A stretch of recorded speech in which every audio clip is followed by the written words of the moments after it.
Let's move on to next concentration. Next parameter of concentration, molarity. It is one of the most important concentration parameters. Molarity क्या होता है? Molarity बिल्कुल आसान होती है. Symbol होता है इसका m. m का फॉर्मूला होता है number of moles of solute divided by volume of solution in litres. बस ये सिंपल सा फॉर्मूला होता है मोलैरिटी का कि जितने भी आपके मोल्स के सॉल्यूट के मोल्स हैं divided by volume of the solution, this becomes your molarity. For example, अगर हम कहते हैं कि 5 moles of H2SO4 are dissolved in 10 litres of water. ठीक है, हम ही कहते हैं कि H2SO4 के 5 मोल्स लेते हैं, उनको 10 लीटर पानी में डाल के मिला देते हैं. इसका मतलब क्या है? इसका मतलब ये मोलैरिटी कितनी हो जाएगी सोल्यूशन की? स्मॉल m से डिनोट करते हैं इसको.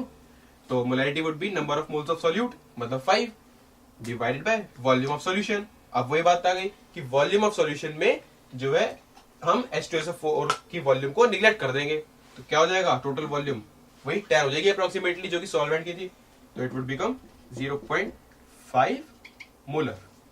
इसको क्या प्रोनाउंस कैसे करेंगे? 0.5 मोलर. इसकी मोलैरिटी हो गई 0.5 मोलर. ठीक है. लेट अस सी एग्जांपल नंबर 21. एग्जांपल नंबर 20 बिल्कुल डायरेक्ट क्वेश्चन है, वो आप खुद कर सकते हो.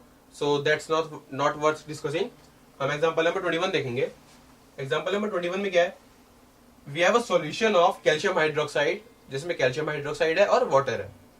कैल्शियम हाइड्रोक्साइड का मास दिया हुआ है 2 लीटर सॉल्यूशन. अगर हम कंसीडर करते हैं, उसमें कैल्शियम हाइड्रोक्साइड के 44.4 ग्राम्स होते हैं. कहने का मतलब क्या हुआ कि if we consider 2 litres of certain solution और having certain molarity, that in that case solute का मास जो होगा 44.4 ग्राम्स होगा. Okay, we have to calculate the millimoles of CaOH twice in 100 ml of the similar solution. अच्छा, इसका मतलब ये हुआ कि मिलीमोल्स क्या होते हैं, पहले तो ये जानना जरूरी है. मिलीमोल्स कुछ नहीं होते, जैसे एक सिंपल सा कॉन्सेप्ट होता है ना मिली का. मिली एक वो लगा दिया हमने इसमें प्रीफिक्स, तो मिली का मतलब क्या है? इंटू 1000 कर देंगे मिली मोल्स निकालने के लिए मोल्स को. बस वही है. तो अब प्रोसीड करेंगे. हमारे पास इनिशियली वॉल्यूम 2 लीटर है. हमने क्या करा? उसमें से 100 ml का सैंपल निकाला. अब उसमें बताना है कि मिलीमोल्स कितने होंगे. क्वेश्चन तो क्लियर होगा. करेंगे कैसे? इसके लिए एक फंडा अप्लाई करना पड़ेगा. ये सोचना पड़ेगा कि ऐसी क्या चीज है जो 2 लीटर वाले सॉल्यूशन और 100 ml वाले सॉल्यूशन दोनों सैंपल्स में सेम रहेगी. क्योंकि सीधी सी बात है, क्वांटिटी तो चेंज होगी, एब्सोल्यूट क्वांटिटी चेंज होगी. ये जब इसकी वॉल्यूम 2 लीटर है, इसमें मास ये है, तो इसमें मोल्स कुछ होंगे. लेकिन अगर उसमें से मैं 100 ml सैंपल एक्सट्रैक्ट करता हूं, तो उसमें ये मास चेंज हो जाएगा ना, सॉल्यूट का मास. ऑब्वियस सी बात है. तो अब ये बताना है कि दोनों में लिंक क्या होगा. दोनों में लिंक होगा रिलेटिव कंसेंट्रेशन, मतलब मोलर कंसेंट्रेशन. ठीक है. कंसेंट्रेशन का रोल क्या है? कंसेंट्रेशन का रोल यही तो है कि वो एक्चुअल अमाउंट ना मेजर करके रिलेटिव अमाउंट मेजर करती है. वो यही बताती है कि 1 लीटर में, से मोलैरिटी की बात की जाए तो वो यही बताती है कि 1 लीटर सॉल्यूशन में कितने मोल्स ऑफ सॉल्यूट प्रेजेंट है. अब वो चीज अप्लाई करते हैं. तो पहले तो मोलैरिटी निकाल लो सॉल्यूशन की. मोलैरिटी क्या हो जाएगी? Moles divide by volume. तो मोल्स कितने हो जाएंगे? 44.4 divided by molecular mass of CaOH twice, which is CaOH twice का मॉलिक्यूलर मास लेंगे, दैट वुड बी 40 प्लस 34. तो it would become 44.4 divided by 74. Okay, divided by volume of the solution. Volume कितनी है? 2 liters divided by 2. Agree? क्या करा हमने? हमने कुछ नहीं करा. अभी इसमें number of moles divide by volume करिए, मतलब मोलैरिटी निकाल ली. अब हमारे पास मोलैरिटी है. अब बात आती है कि दोनों चीजों में सेम क्या रहेगा? सेम रहेगी कंसंट्रेशन, मतलब मोलैरिटी. इस केस में और इस केस में मोलैरिटी बिल्कुल सेम रहेगी. मोलैरिटी चेंज नहीं होने वाली. चाहे आप इसमें से चाहे 10 ml का सैंपल निकालो, उसके लिए भी मोलैरिटी बिल्कुल सेम रहने वाली है. तो मोलैरिटी दोनों में सेम रहेगी, तो वो यूज कर सकते हैं. मोलैरिटी पता है, ये केस ओवर, इसका कोई यूज नहीं है. इस चीज के लिए मोलैरिटी पता है, वॉल्यूम पता है, फॉर्मूला लगा दो. 44.4 डिवाइड बाय 2 इंटू 74, ये हो गई molarity. It is equals two moles, जो कि नहीं पता, डिवाइड बाय वॉल्यूम. वॉल्यूम कितनी है? 100 ml.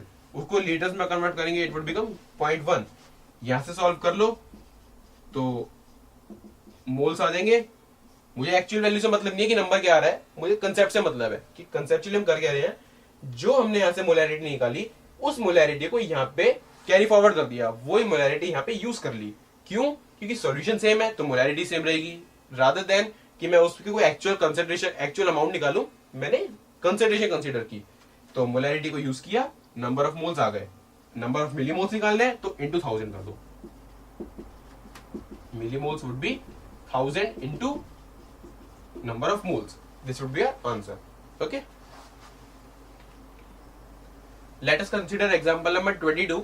It's very important example और काफी इंटरेस्टिंग भी है ये। इस एग्जाम्पल में क्या है, we have to calculate the molarity of water।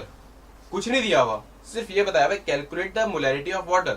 अच्छा जी, molarity of water निकालने के लिए एक चीज बताई हुई है, सिर्फ डेंसिटी दी हुई है वाटर की। वाटर की डेंसिटी 1 ग्राम पर सीसी, सिर्फ ये बताया हुआ है कि वाटर की डेंसिटी 1 ग्राम पर सीसी होती है। सीसी मतलब सेंटीमीटर क्यूब या क्यूबिक सेंटीमीटर। ओके, इसको ऐसे भी लिख सकते हैं 1 ग्राम पर ml। तो ये चीज तो हमें पहले से पता थी, क्वेश्चन में नहीं भी दी हुई थी होती तो भी हम लिख सकते थे। अच्छा, करें क्या, डेंसिटी दी हुई है, मोलैरिटी निकालनी है, मतलब एक कंसंट्रेशन से दूसरी कंसंट्रेशन पे जाना है। बात हो चुकी है कि अगर एक कंसंट्रेशन से we have to transfer to another concentration, what we have to do, we have to just consider a constant amount, a constant quantity। ठीक है, एक क्वांटिटी कंसीडर करनी पड़ेगी कि let us take this much amount of water और उस पर analysis करेंगे। so let us take 1 liter of water। okay, we have considered 1 liter of water। 1 liter of water का मतलब क्या है, volume is 1 liter and what about mass, mass would be density into volume। तो mass would be density is your 1 gram per ml or 1000 gram per liter, 1000 gram per liter into 1, it becomes 1000 grams। It means in the 1 liter of water 1000 grams mass is there। okay, 1000 gram mass is there, this mass is entirely due to water which is H2O। H2O has molecular mass of 18, so it would have number of moles equals to total mass 1000 divided by molecular mass which is 18, so it comes out to be around 55.55। alright, I know number of moles, I know volume, what is remaining, I want to find out molarity। direct formula we can apply, molarity would be 55.55 divided by this 1 liter, it would become 55.55 molar। means we can say that 1 gram per cc density water is, means if we consider pure water then its density would be for sure 100 gram per ml, 100 gram per liter sorry, and its molarity would be 55.55 molar। ठीक है, तो in this scenario its molarity would be quite high because generally molarity varies in the range of 1, 2 or mostly it remains less than 1, but here it is 55.55 which is quite high। and in fact you should remember this value that the molarity of water is 55.55 and every time you are not going to solve this value। okay,